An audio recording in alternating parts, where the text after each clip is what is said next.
तो हेलो दोस्तों, स्वागत है एक बार फिर से आपके अपने यूट्यूब चैनल एसएससी वाला जीके में।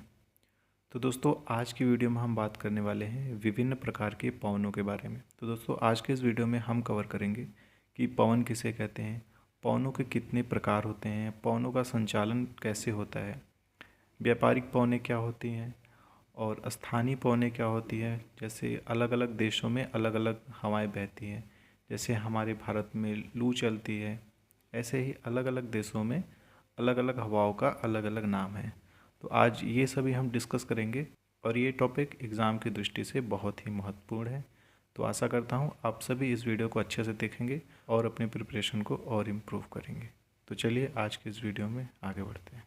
तो चलिए सबसे पहले समझते हैं कि पवन किसे कहते हैं।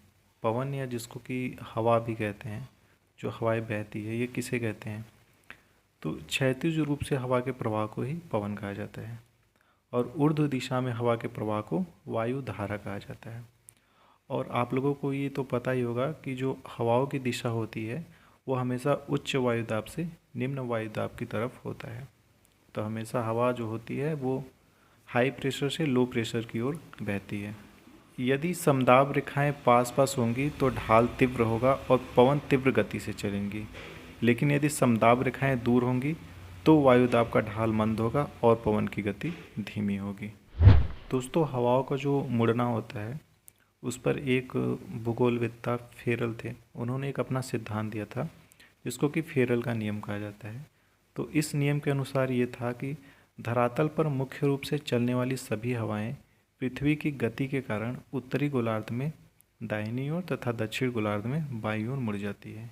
आप इस फिगर में देख सकते हैं कि पृथ्वी की गति के कारण पृथ्वी हमेशा अपनी अक्ष पे घूम रही है, तो उसकी गति के कारण जो उत्तरी गोलार्ध की हवाएं हैं वो दाहिनी ओर मुड़ती हैं और जो दक्षिणी गोलार्ध में हवाएं बहती हैं वो बाईं ओर मुड़ जाती हैं। अब आके देखते हैं पवनों के प्रकार के बारे में। बेसिकली जो पवनें होती हैं उनको 3 भागों में बांटा गया है। तो पहला है अस्थाई पवनें, सॉरी यहाँ पे स्थानीय हो गया है। वो पहला है अस्थाई पवनें, दूसरा है मौसमी पवनें और तीसरा है स्थानीय पवनें। ठीक है। अस्थाई पवनों में व्यापारिक पवनें, पछुआ पवनें और ध्रुवीय पवनें आती हैं। तो अब इन सभी पवनों को हम डिटेल से आगे की स्लाइड्स में डिस्कस करते हैं। अब सबसे पहले समझते हैं कि अस्थाई पवन क्या होते हैं। तो पृथ्वी के विस्तृत क्षेत्र पर एक ही दिशा में वर्ष भर चलने वाली पवन को अस्थाई पवन कहते हैं। जैसा कि नाम से ही पता है कि वो अस्थाई हैं, परमानेंट है एकदम। तो पृथ्वी के विस्तृत क्षेत्र पर मतलब पृथ्वी के बहुत बड़े भाग पर एक ही दिशा में वर्ष भर चलने वाली हवा जो होती है उसको अस्थाई पवन कहते हैं। तो बहुत बड़े भूभाग पर जब एक ही दिशा में हवाएं बह रही हों उसको ही हम अस्थाई पवन कहते हैं। तो इनको भी 3 भागों में बांटा गया है। पहला है व्यापारिक पवनें, दूसरा है पछुआ पवनें, तीसरा है ध्रुवीय पवनें। अब बात करते हैं अस्थाई पवनों के बारे में। तो अस्थाई पवन 3 प्रकार के हैं, व्यापारिक पवनें, पछुआ पवनें और ध्रुवीय पवनें। और ये सभी जो दाब पेटियाँ आप देख रहे हैं, विषुवतरेखीय निम्न दाब पेटी, उपोष्ण उच्च दाब पेटी, उपध्रुवीय निम्न दाब पेटी और ध्रुवीय उच्च दाब पेटी, इन सभी के बारे में पिछली वीडियो में जो कि वायुदाब पेटी वाला एक सेपरेट वीडियो है उसमें इनके बारे में डिटेल से बताया गया है। उस वीडियो को एक बार देख लीजिएगा, आपको वायुदाब पेटियों से संबंधित कोई भी कन्फ्यूज़न नहीं रहेगा। तो अब समझते हैं कि जो व्यापारिक पवनें होती हैं वो कहाँ बहती हैं। तो व्यापारिक पवनें जो होती है वो विषुवत रेखा निम्न दाब पेटी जो होता है उसके दोनों तरफ बहती हैं। विषुवत रेखी निम्न दाब पेटी से उपोष्ण उच्च दाब पेटी के बीच ही ये बहती हैं और ये दोनों गोलार्धों में बहती हैं। अब जैसा कि आप जानते हैं कि जब हवाएं उपोष्ण उच्च दाब पेटी से बहती हैं उत्तरी गोलार्ध में भी और दक्षिणी गोलार्ध में भी, दोनों तरफ से ये बहते हुए विषुवतरेखीय निम्न दाब पेटी की तरफ आती हैं। अब चूँकि फेरल के नियम के अनुसार उत्तरी गोलार्ध में ये दाईं तरफ और दक्षिणी गोलार्ध में बाईं तरफ की ओर मुड़ जाती हैं। अब उसके बाद दूसरा पवन है जिसको कि हिंदी में बोलते हैं पछुआ पवनें और इंग्लिश में उसको बोलते हैं वेस्टर्लीज।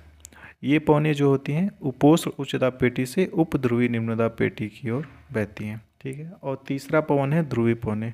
ध्रुवीय पवनें जो होती हैं वो ध्रुवों के पास बहती हैं। ये पवनें ठंडी पवनें होती हैं। अब एक बात और समझते हैं, चूँकि दक्षिणी गोलार्ध में महासागरों का विस्तार ज़्यादा है, तो जाहिर सी बात है जहाँ पर महासागरों का विस्तार ज़्यादा होगा वहाँ पर हवाएं काफ़ी तेज़ गति से चलेंगी। और उत्तरी गोलार्ध में महाद्वीप का विस्तार ज़्यादा है, जिस कारण से उत्तरी गोलार्ध में हवाओं की गति दक्षिणी गोलार्ध की अपेक्षा कम होती है। तो दक्षिणी गोलार्ध में जहाँ पे पछुआ पवनें बहती हैं, पछुआ पवनों को 40 डिग्री पर, 50 डिग्री पर और 60 डिग्री पर अन्य नामों से भी जाना जाता है। 40 डिग्री पर पछुआ पवनों को गरजती चालीसा, 50 डिग्री पर उनको प्रचंड पचासा और 60 डिग्री पर चीखता साठा कहते हैं। इन सभी डिग्रियों पर हवाओं की गति बहुत ही ज़्यादा होती है। ये जो मैंने अभी बताया ये एग्ज़ाम्स में पूछ चुका है, इसलिए मैंने इसको भी अभी इंक्लूड कर दिया। तो अब हमने अच्छे से समझ लिया कि व्यापारिक पवनें, पछुआ पवनें और ध्रुवीय पवनें किसे कहते हैं। तीनों पवनें जो हैं वो दोनों गोलार्धों में बहती हैं। व्यापारिक पवनें विषुवत-रेखीय निम्नदाब पेटी से उपोष्ण उच्चदाब पेटी के बीच बहती है और पछुआ पवनें उपोष्ण उच्चदाब पेटी से उपध्रुवीय निम्नदाब पेटी के बीच बहती है और ध्रुवीय पवनें जो होती है वो ध्रुवीय उच्चदाब पेटी से उपध्रुवीय निम्नदाब पेटी के बीच में बहती हैं। तो दोस्तों अब दूसरे पवन के बारे में बात करते हैं, जो कि है मौसमी पवनें। मौसमी पवनें किसे कहते हैं? मौसम या समय के परिवर्तन के साथ जिन पवनों की दिशा बदल जाती है उन्हें मौसमी पवनें कहते हैं। आपने अस्थायी पवनों में देखा कि अस्थायी पवनों की दिशा साल भर लगातार एक ही रहती है, उनकी दिशा में कोई परिवर्तन नहीं होता, जबकि मौसमी पवनें मौसम या समय के परिवर्तन के साथ उनकी दिशा बदल जाती है। इसका एग्जाम्पल है मानसूनी पवन, स्थल समीर और समुद्री समीर। स्थल समीर और समुद्री समीर को मैंने यहाँ डायग्राम में दिखाया है, जैसा कि आप इस डायग्राम में देख सकते हैं। समुद्री समीर जो होता है वो दिन के समय चलता है। आप ऐसे समझिए, दिन के समय में सूर्य का तापमान ज़्यादा होता है, जिसके कारण से स्थल पे तापमान ज़्यादा हो जाता है। जब वहाँ पे तापमान ज़्यादा होगा स्थल पे, तो स्थल की जो हवा होगी वो गर्म होकर ऊपर उठने लगती है, जिस कारण से वहाँ पे लो प्रेशर क्रिएट होगा। और उसके बाद जो समुद्र होता है, समुद्र का पानी ठंडा होता है और वहाँ की हवाएं जो होती है ऊपर नहीं उठती है, तो वहाँ पे वायुदाब ज़्यादा होता है। तो हवा का जो नेचर होता है कि हवा हमेशा उच्च दाब से निम्न वायुदाब की तरफ बहती है। तो हवा, चूँकि समुद्र का वायुदाब ज़्यादा है, समुद्र के हवाओं का वायुदाब ज़्यादा है, तो हवाएं जो होती हैं वो समुद्र से स्थल की तरफ बहती हैं। अब चूँकि ये हवाएं समुद्र से बह रही हैं, इसलिए इसको समुद्री समीर कहा जाता है। अब देखिए स्थल समीर समझते हैं। अब चूँकि पानी का एक नेचर होता है कि यदि पानी गर्म है तो वो जल्दी ठंडा नहीं होता, वो गर्म ही रहता है, और यदि पानी ठंडा है तो जल्दी गर्म नहीं होता, वो ठंडा ही रहता है। तो अब जैसे रात होता है तो रात के समय में तो स्थल जो होता है वो ठंडा हो जाता है, लेकिन जो पानी है वो पूरा दिन भर वो टेम्परेचर लेता रहता है, जिसके कारण से वो अभी गर्म ही है, वो अभी उतना ठंडा नहीं हो पाया है। तो गर्म होने के कारण जो समुद्र की हवा है वो ऊपर उठने लगती हैं, जिस कारण से वहाँ पे लो प्रेशर क्रिएट होता है। और चूँकि स्थल ठंडा है इसलिए वहाँ पर वायुदाब अधिक है। तो हवाओं का जो नेचर होता है कि हवाएं उच्च वायुदाब से निम्न वायुदाब की ओर बहती हैं, तो यहाँ पे हवाएं स्थल से समुद्र की तरफ बहती हैं। अब चूँकि ये हवाएं स्थल से बह रही हैं इसलिए इसको स्थलीय समीर कहा जाता है। आई होप मैंने आपको अच्छे से समझा दिया हो। अब चलिए आगे देखते हैं स्थानीय पवनों के बारे में। स्थानीय पवनें वे पवनें होती हैं जो किसी स्थान विशेष पर चलती हैं तथा जिनके प्रभाव क्षेत्र सीमित होते हैं, उन्हें स्थानीय पवनें कहते हैं। जैसे भारत में लू चलता है, संयुक्त राज्य अमेरिका और कनाडा में चिनूक चलता है, तो इन सभी को स्थानीय पवनें कहते हैं। इनका जो होता है प्रभाव क्षेत्र सीमित होता है। पहला स्थानीय पवन है चिनूक। चिनूक संयुक्त राज्य अमेरिका और कनाडा में प्रवाहित होता है।